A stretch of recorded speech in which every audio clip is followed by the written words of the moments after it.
Qué tema controvertido, ¿no? Porque cuando uno piensa, en realidad, se hace un acuerdo con empresarios por 90 días para que no haya despidos. De alguna manera es contradictorio también a nivel del gobierno nacional, porque si se firma un acuerdo, primero dicen que no hay despido, después firman un acuerdo para que no haya despido. Y por otro lado, ¿cuál sería el tremendo problema? Entiendo la postura, ¿no? Pero ¿cuál sería el grave problema? Qué difícil que son los empresarios, de firmar un papel si en realidad no hay crisis y no vamos a despedir. No lo entiendo. ¿Dónde surge el conflicto? Sí, bueno, las claras, esto que vos bien señalás, muestra las contradicciones de un gobierno político que va en contra de los trabajadores, ¿no? Es tonto pensar, y lo señalaban algunas de las centrales obreras en el día de ayer, sobre la importancia y la relevancia que puede tener ese acuerdo o esa firma que en total soledad dio Mauricio Macri, puesto que las centrales obreras posterior a la reunión no lo han acompañado. Y creo que siguen sin atender el teléfono de lo que fue la marcha del día 29, en donde han confluido todas las centrales obreras, distintos espacios políticos, ¿no?, de nuestro país, para decir basta a esta salvajada, a este atropello contra la clase trabajadora y para ponerle de alguna manera un tapón justamente a los salvajes de los despidos, puesto a como se ha realizado particularmente en el Estado, ¿no?, con este concepto de la grasa militante, lo sobrante. Claro, cuando un gobierno nacional no plantea implementar políticas públicas, necesita un Estado flaco y sin compañeros trabajadores en él. Y uno lo que apela justamente es al sentido común de las fuerzas que forman parte de la Cámara Baja a nivel nacional. Saben ustedes que nuestro bloque ha presentado el pedido para la sesión especial, pero se necesitan esas 129 manos dando quórum, y creo que todas las fuerzas políticas deben escuchar el reclamo de las distintas centrales obreras que se dieron cita en la Cámara de Diputados para expresar esto en lo que tiene que ser algo eficaz con la urgencia. Los trabajadores necesitan que la ley salga ya. Miguel, ¿qué pasa con estas modificaciones que plantea el Frente Renovador? ¿Ustedes ya tomaron una postura y dijeron no? ¿O están abiertos a que sí, para que ellos bajen al recinto y bueno, puedan dar quórum? Como todo militante peronista, tiene un ámbito orgánico y no soy el vocero del bloque nacional. Claro. Estás hablando con un legislador provincial, pero entiendo que en paralelo nuestro bloque propone en lo inmediato presentar un proyecto de ley que atienda a la cuestión de las pymes. Ha estado FEDEVA, CAME y distintos organismos que contienen a las pequeñas y medianas empresas reunidos con todos los bloques, y va de suyo que también es una preocupación del Frente para la Victoria, pero creemos que una ley no colisiona con la otra, ¿no? Vamos a meternos bien en la provincia de Buenos Aires para conocer un poco la realidad. Ustedes están en el día a día, ¿no?, charlando y hablando con la gente. Acá mencionábamos un caso de los pagos donde era intendente acá el senador. Pero, ¿qué está pasando con cuestiones puntuales? Nosotros descubrimos con el diálogo constante con la gente que hay temas que preocupan y mucho. Aumento de precios, inflación, el tema del desempleo y la inseguridad están metidos muy fuerte en la agenda, lo están marcando las encuestas y lo estamos notando ustedes acá. ¿Cómo lo están sintiendo? Bueno, ustedes han visto que en los últimos días distintas encuestadoras han mostrado números que a las claras subraya la preocupación de nuestra sociedad sobre el desempleo, y se está hablando, oscila entre un 55 y un 60% más o menos el porcentaje, el índice de preocupación, y esto va de la mano con estos despidos que hablábamos en el ámbito del Estado y en el ámbito de privado. Digo, nosotros en la provincia de Buenos Aires hemos recibido a delegaciones de la UOCRA y Huecara, que son dos gremios del ámbito de la construcción, que están en conflicto hoy día porque no está resuelta aún la cuestión de Atucha 3. Recién se estaría empezando a reactivar lo que tiene que ver con un ramal hacia Rosario, ¿no?, que también forma parte de la obra de este mismo sector. Hemos estado con dirigentes de la Unión Obrera Metalúrgica, en este caso con Abel Furlan, que es diputado nacional, realizando un corte. Digo, no me voy a ruborizar porque, como recién vengo del ámbito sindical, y a veces hay que tomar lamentablemente medidas que pueden impactar en la sociedad, pero que sabemos que de fondo estamos cuidando y poniendo un límite a lo que va a ser una catástrofe en materia de despidos. Digo, hace unos días el ministro de Trabajo Nacional decía que no había una ola de despidos, y lo que nosotros le contestamos que claro, es un tsunami de despidos que se está realizando, y que es el diario Nación, hace aproximadamente un mes o más de un mes, hablaba de 100.000. Ni siquiera estoy hablando de un diario que tenga alguna cercanía ideológica, filosófica con el proyecto político del que soy parte desde el 2003. Y como vos bien señalás, la cuestión de la desocupación, sumada a un importante tarifazo en materia de luz, de gas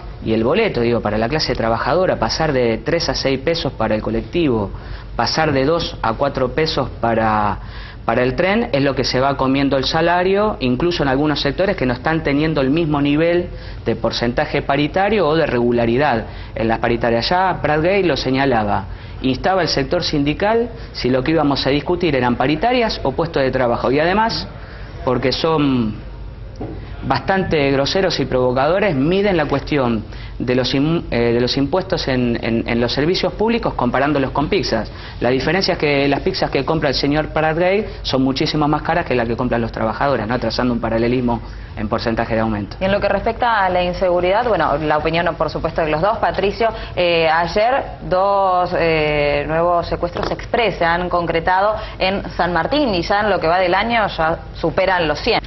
Bueno, sí, quería saber. Sí, no, en primer lugar, a veces es muy complejo hablar de la herencia acá, y es fácil señalar supuestas herencias en términos de lo malo cuando un funcionario muy cercano a la gobernadora Vidal planteaba terminar con lo de la herencia y ponernos a gestionar. Eso en palabras textuales de él.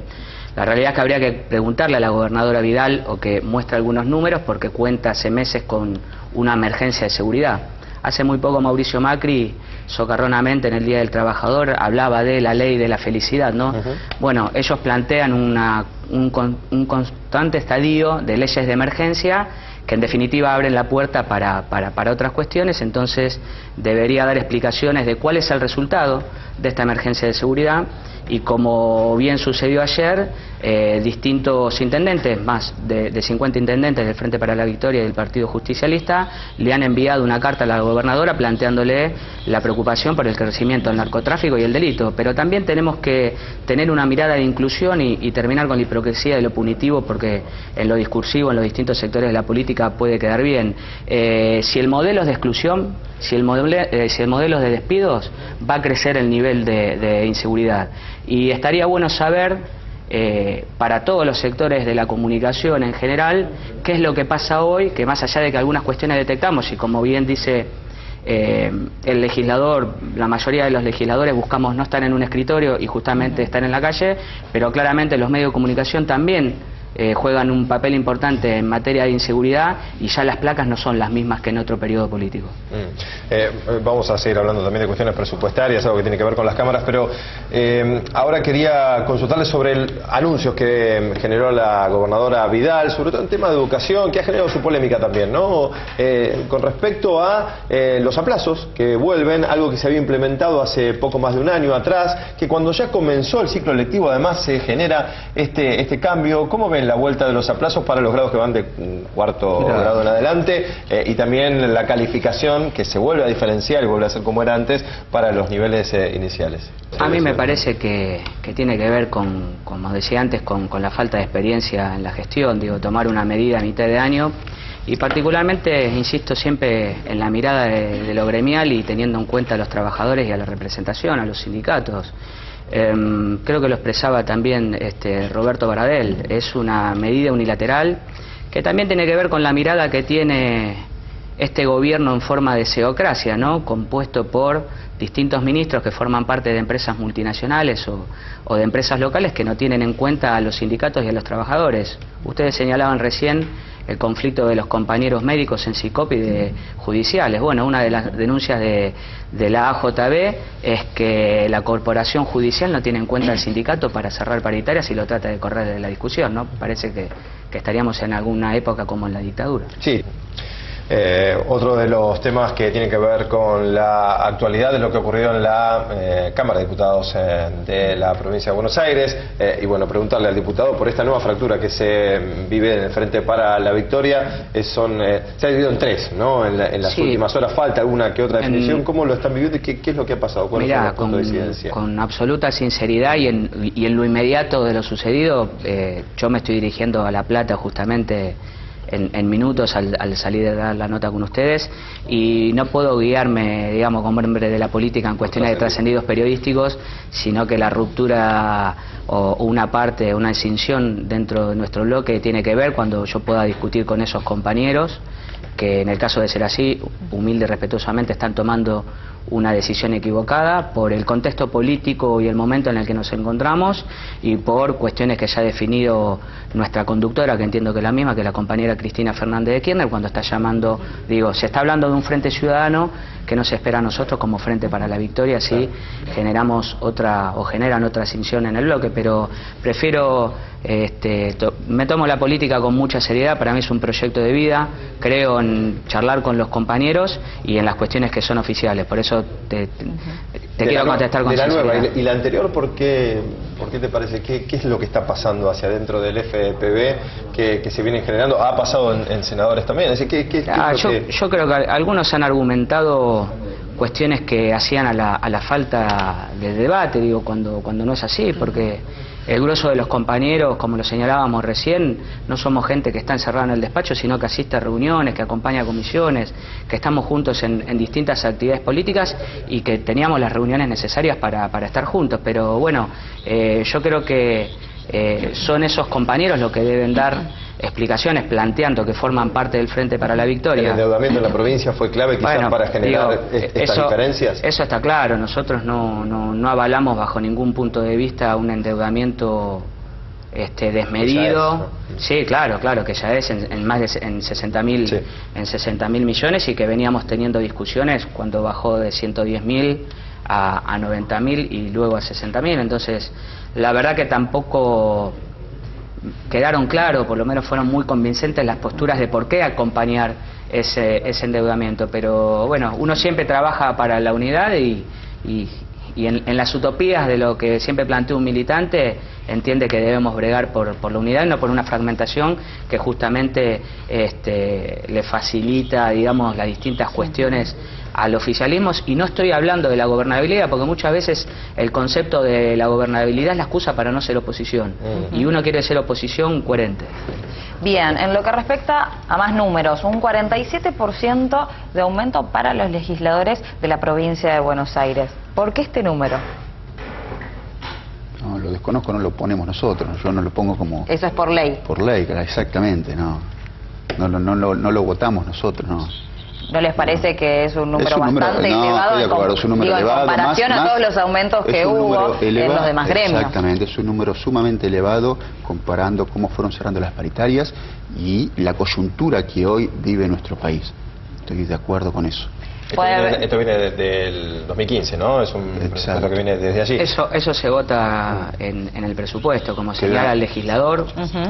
Uno es uno dentro de un bloque y dentro de una Cámara donde hay 92 diputados. Yo coincido totalmente con tu... ¿Se volvió a votar ahora? No, esto forma parte del presupuesto de 2015, cuando estábamos hablando recién del presupuesto, del endeudamiento y demás. En febrero se votó. Vuelvo a insistir con el mismo concepto. Los que venimos de la clase trabajadora, los que no formamos parte del sector empresarial, los que entendemos lo que significa una paritaria y el contexto nacional, ninguno te puede mirar a los ojos y contestarte que le parece proporcional a lo que pasa hoy en día. Digamos, son muy pocos los gremios que han logrado aumentos, si se quiere, por encima del 30%. Uno es el sector de los compañeros bancarios. Yo soy militante en la comisión gremial. Y la UOM, ¿no? Sí, los aceiteros con el 38 y algunos otros gremios. Los demás están por lejos, y además no hay que discutir cuando uno habla del porcentaje, sino de los salarios. El porcentaje también incide en lo que uno cobra en mano en función del salario y el convenio que ya tiene, ¿no? A ver, yendo a ese número, no les voy a pedir que nos digan precisamente cuánto ganan. Siempre me pareció de muy mal gusto hablar de los salarios de cualquier persona, de cualquier actividad, sea funcionario público o no. Cuando se habló también de los periodistas, sí me parece que hay cosas que no van. Pero sí hay un número global que es un presupuesto anual. Y la información que trasciende que son 26 millones, lo que es por diputado en la provincia, y unos 42 millones por senador. A ver, es un presupuesto, pero ese dinero, ¿cómo se divide? ¿En qué se gasta? ¿Para qué es utilizado? Los legisladores tienen, en particular, tanto en el ámbito nacional y nos vamos a abocar claramente a lo provincial, tienen una herramienta que son los subsidios y las becas. Bien. Y a las claras eso forma parte de la gestión de un legislador y debe ejecutarlo y debe rendir cuentas, obviamente. Esas son herramientas que tienen todos los legisladores y que si ustedes revisan las distintas redes sociales, deben de ver a los legisladores recorriendo las distintas instituciones, clubes, sociedades de fomento, establecimientos educativos. A ver, por ejemplo, Miguel, para que se entienda, porque me parece que es importante esto, saber cómo es el presupuesto y cómo es el dinero. De ese presupuesto anual, en el caso de un diputado, 26 millones, tenés la facultad de subsidiar, de poder becar, de poder... Yo no tengo el número para darte fino, me parece que el número que está diciendo es muy abultado. Es abultado, pero es una información por eso. No, yo me animo a decirte que no es el número, no soy el presidente de la Cámara de Diputados, nunca fue autoridad, no conozco lo fino, digamos, de lo que es pero tenés la posibilidad de ese presupuesto utilizarlo y además está asignado, se entiende, a ver, que no hay que ahorrarlo, hay que gastarlo. Está muy lejos del número que planteás, no es lo que uno tiene para ejecutar con las instituciones y obviamente está lejos, muy lejos. Estos números que decíamos se publicaron en el boletín oficial. ¿Y ustedes qué dicen? Les conozco, seguramente que son oficiales, no son pero números que uno, digamos, uno forma parte de las autoridades de la Cámara. Digo, yo la verdad que me encargo de legislar y de ser un militante político que está dando la pelea en el territorio. Ahora bien, la tranquilidad que tiene uno es de saber que las herramientas con las que cuenta, que son estas dos que bien referimos recién, llegan a donde tienen que llegar. Y ahí está la tranquilidad del legislador. Bueno, capaz que los legisladores de Cambiemos donan el porcentaje al equivalente al llegar al 47%, ya que la inflación anual es del 25%, el resto, ¿no? Digo, ¿por qué se van a quedar con el 47%? Está interesante la mirada que vos tenés. Están los legisladores que ingresan y se retiran tal cual somos como trabajadores y que como militante político no estamos en un proyecto político o en un cargo en la función pública o como servidor público por una cuestión presupuestaria.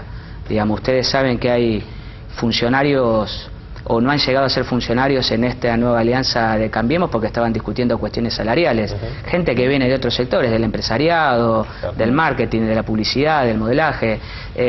Yo cuando puse la firma para tener la inmensa oportunidad que nos dio la compañera presidenta, en su momento Cristina y obviamente Máximo Kirchner, de poder ser legislador provincial, no se me cruzó nunca por la cabeza preguntar cuál iba a ser mi salario, jamás.